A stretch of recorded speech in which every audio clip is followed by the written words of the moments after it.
Caprichelle, and today we're going to be finishing It Moves. Sorry, had my volume off. Alright, let's see. Play the piano. Obvious. Yeah, it's fun. It says, woof. Is that a dog? Oh. Poster for a play. What play? Bunch of school books. Okay, obviously I can't check that. Why am I at a school? Can I go home? The feeling that something's invading your privacy, even without ill will, is so disturbing.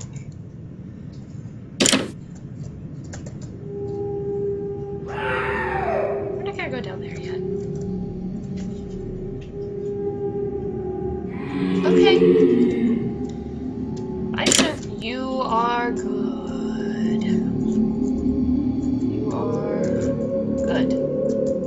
Or maybe it's good you are. Maybe it's Yoda. Maybe Yoda's been behind this the whole time. Even if you don't know why they are here, you hold the greatest amounts of fear for them.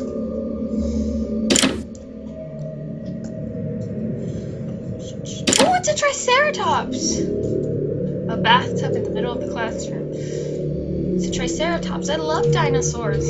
Did you know dinosaurs were expected to live up 70 to 300 years, depending on how big they were? An old picture of what seems to be a religious man and woman. So a priest and a nun. Stack of comic books. Take them and read them. I think that'd be fun. Goodbye. I'm not gonna screw with you. The sounds of screens are awful. They're even worse when they are on your own. What's this? Is that a safe? Hello? Locked. Posters of various butterfly species. This looks like an office or a teacher workroom. A writing desk with some school material on it. Big file cabinet.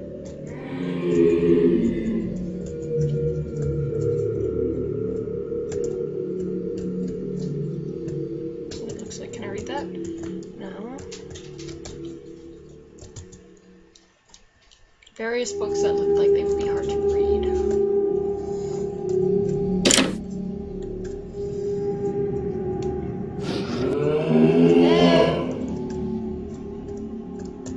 There's a piece of paper here. It reads, knock knock. Who's there?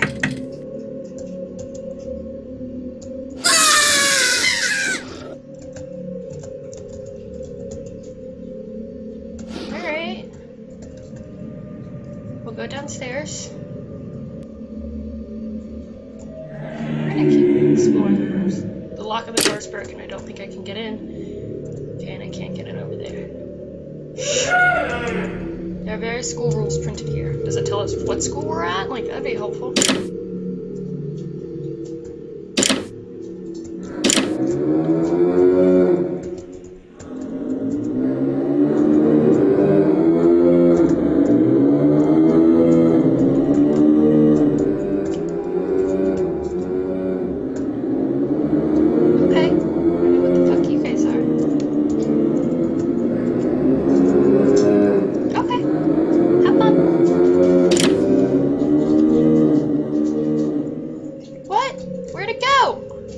Machine of some sort. Am I sitting in the chair? What am I doing? Why is there a chair?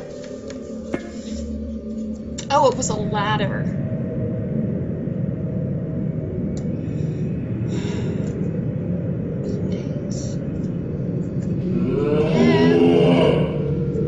Hello? I'll go this way.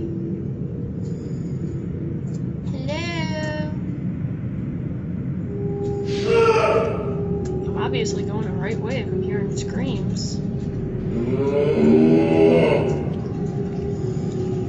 So on a side note, I just got back from seeing Star Wars: The Force Awakens, and it was amazing. You should all go see it. I just wanted to tell you that. There's not really a story to it. My going to see it, not the movie. The movie was amazing. seeing it again tomorrow. I'll check with my brother.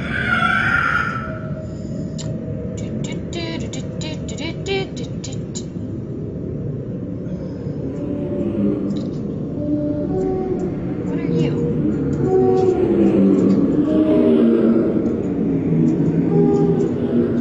Oh my god, don't lay on it. Ah, get off! Get off! Why are you staying on it? That's not good for you. You're probably gonna die. Why are they jumping? Why are there more? Leave! Please leave! Pretty please! I don't know you! I don't feel safe! Sirs or madams! GTFO!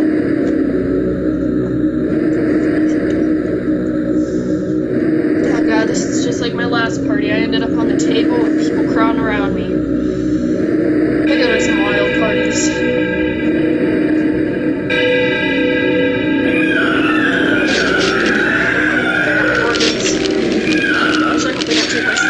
Favorite one, and my lungs. I kind of need those. I guess my skin. Alright, I think I need most of my organs, buddy. I'm back at home. You're awfully quiet nowadays. Something wrong, son? Oh, actually, let me read that in a dad voice. You're awfully quiet nowadays. Something wrong, son? Nothing. Are you sure? Is there something wrong with your new room? Are you lonely without your brother? No. Alright, then. Okay. Is my brother dead? I woke gradually. The room was once again dark. As my eyes adjusted, I could gradually make out the window and the door and the walls and some toys on a shelf, and even to this day I shudder to think of it, for there was no noise, no rustling of sheets, no movement at all. The room felt lifeless, yet not empty. The nightly visitor, that unwelcome wheezing, hate-filled thing which had terrorized me night after night, not on the bottom bunk. It's in my bed. Oh no! Get up! I opened my mouth to scream, but nothing came out. Utter terror had shaken the very sound from my voice. I lay motionless. If I could not scream, I did not want to let it know I was awake. I had not yet seen it, I could only feel it. It was obscured under my blanket. I could see its outline and I could feel its presence, but I dared not look. The weight of its pressed down on top of me, a sensation I will never forget. When I say that hours passed, I do not exaggerate. Laying there motionless in the darkness, I was every bit as scared and frightened as a young boy. If it had been during the summer months, it would have been light by then. But the grasp of winter is long and unrelenting, and I knew it would be hours before sunrise. A sunrise which I yearned for. I was a timid child by nature, but I reached a breaking point. A moment where I would wait no more, where I could survive under this intimately deviant abomination. Wow, I can't read. Fear can sometimes wear you out, make you threadbare and a shell of nerves, leaving only the slightest trace of you behind. I had to get out of that bed. Then I remembered the crucifix. It's called a rosary, buddy. My hand still lay underneath the pillow, but it was empty. I slowly moved my wrist around to find it, minimizing as best I could the sound the vibration caused, but it could not be found. I had either knocked it off the top bunk, or it had, I could not even bear to think of it, been taken from my hand. Without the crucifix, I lost any sense of hope. Even at such a young age, you can be accurately aware of what death is and intensely frightened of it. I knew I was going to die in that bed if I lay there, dormant, passive, doing nothing. I had to leave that room behind, but how? Should I leap from the bed and hope that I make it to the door? What if it is faster than me? Or should I slowly slip out of that top bunk, hoping not to disturb my uncanny bedfellow? Realizing that it had not stirred when I moved, trying to find the crucifix, I began to have the strangest thoughts. Which would be something you're not going to tell us. That's nice. Chapter 6. The Abyss. I'm really concerned that it's going to be like your brother's ghost, like he's dead or something. Where am I? Save? Yes. Yes, save. Oh, yes, we're swimming! I love swimming.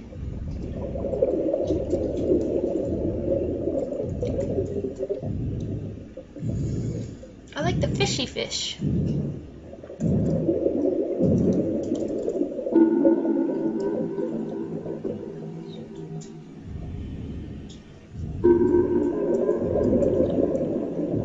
Just keep swimming. just keep swimming, swimming, swimming. Just keep. What do? We swim, swim.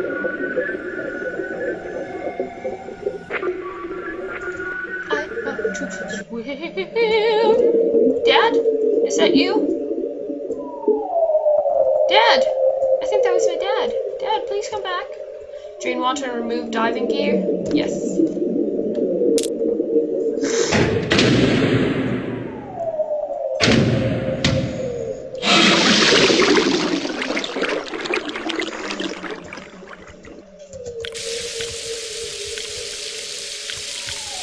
I don't know where to go.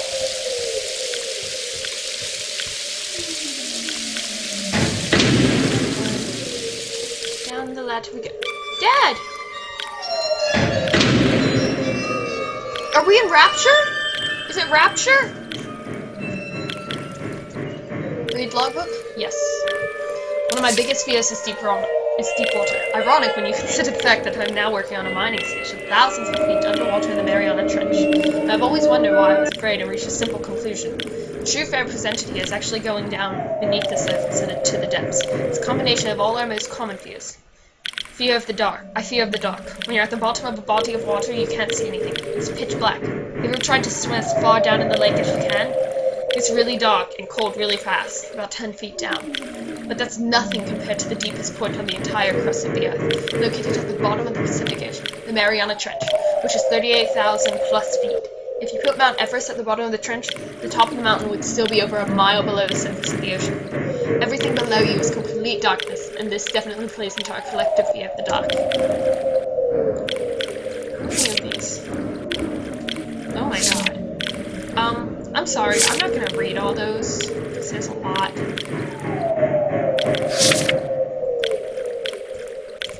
I can't go that way. Dad, come back! I don't— Oh, it's an anglerfish! I wanna go play with it! Did you know when the male and female anglerfish mate, the female absorbs the male into her body, and he basically becomes a pair of gonads? Dad! Dad, save me! Save me! Dad, you look like Marishi from Sports Party. Dad! Dad! Oh god.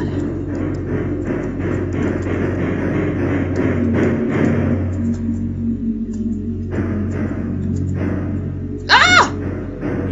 Oh my gosh, we're dead. We're dead! That's how the game ends. You get eaten and you die.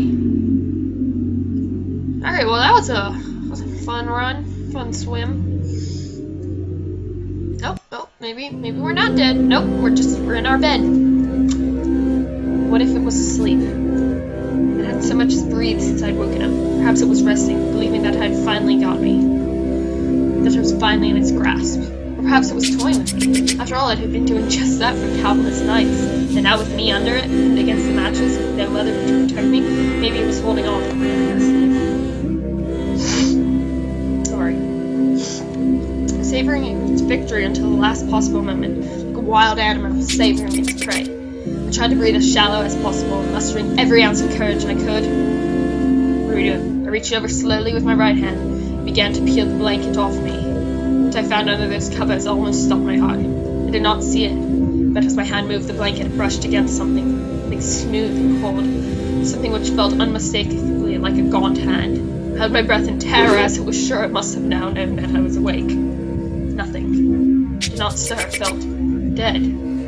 After a few moments, I placed my hand carefully further down the blanket and felt a thin, poorly formed forearm. My confidence and almost twisted sense of curiosity grew as I moved down further to the disproportionately larger bicep muscle. Is it Frankenstein? The arm was outstretched, lying across my chest, with the hand resting on my left shoulder as if it had grabbed me in my sleep.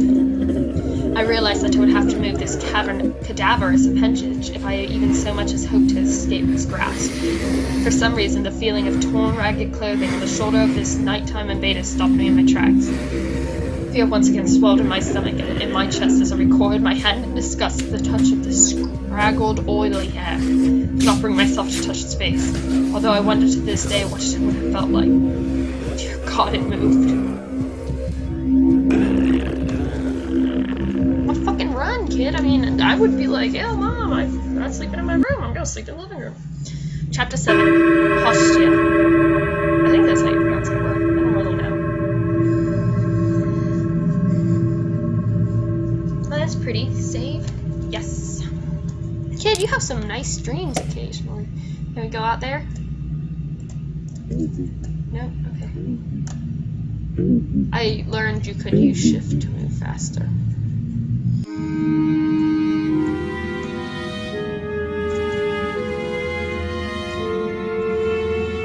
Probably not a good idea to go into this thing. Hello?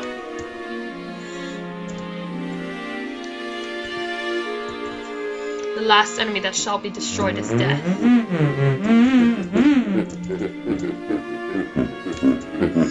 Okay. I don't think you can destroy death.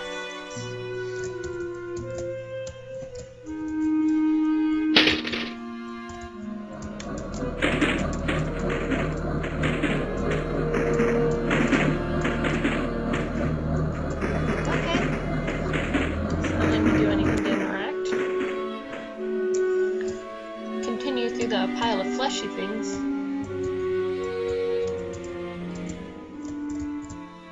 At a crossroads in life, what does one do?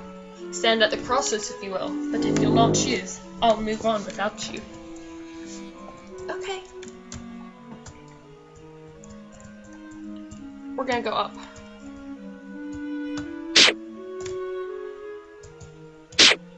Alright.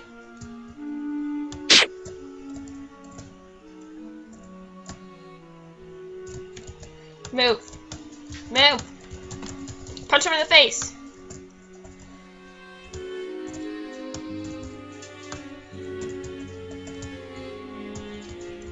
Stand at the crossroads. Alright, I'm standing. Nope, shit, sorry.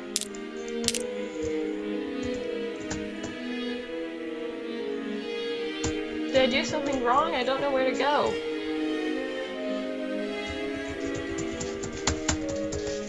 Alright, we gotta go back and read this again. Crossroads in life. Stand at the crossroads of the world, but if you'll not choose, I'll move on without you. Alright, let's just sit and wait a minute. Maybe they'll leave. Pretty please? Please leave? Please?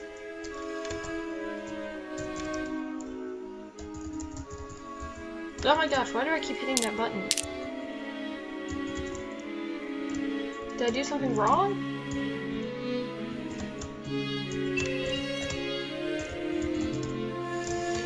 Yeah! Yeah! Top flank! Bottom flank! Okay, I'm gonna go back. Whoa! Hello?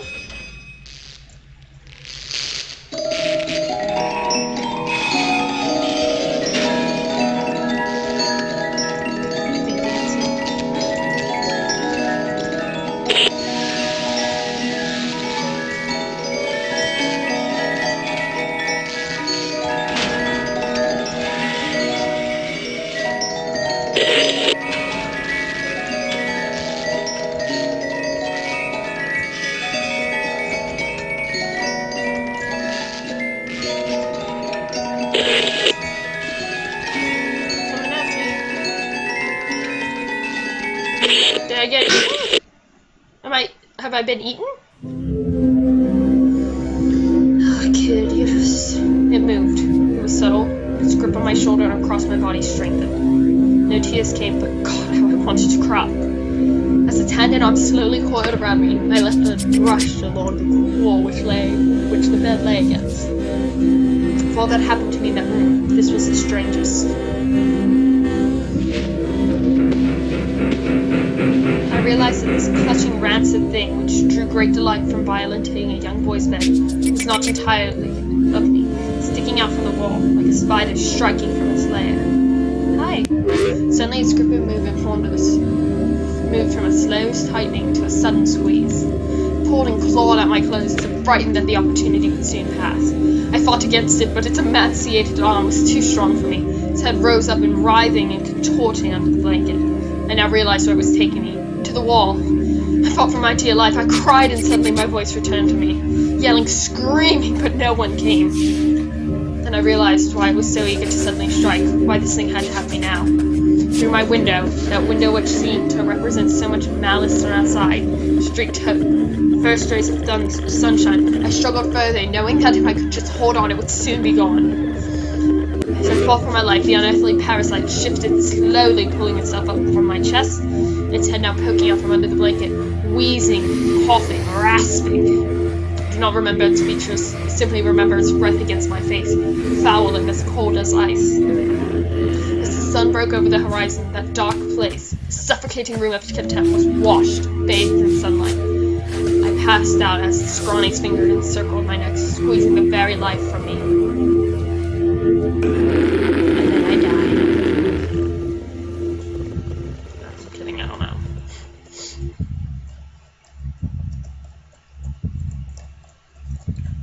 I woke to my father offering to make me some breakfast. A wonderful sight indeed. Oh, can we have pancakes?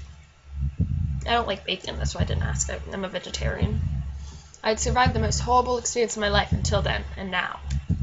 I had moved the bed away from the wall, leaving behind the furniture I had believed would stop that thing from taking a bed. Little did I think that it would try to take mine, and me. Weeks passed without incident, yet on one cold, frostbitten night I woke to the sound of the furniture where the bunk used to be, vibrating violently. I lay there, sure I could hear a distant wheezing coming from deep within the wall, finally fading into the distance. The following year I was given a larger room on the other side of the house, and my parents took that as their bedroom. They said they didn't need a large room, just one big enough for a bed and a few things. We lasted 10 days. We moved on the 11th. Good! If weird shit's happening in your house, you need to GTFO. Get the fuck out of there. And that was It Moves.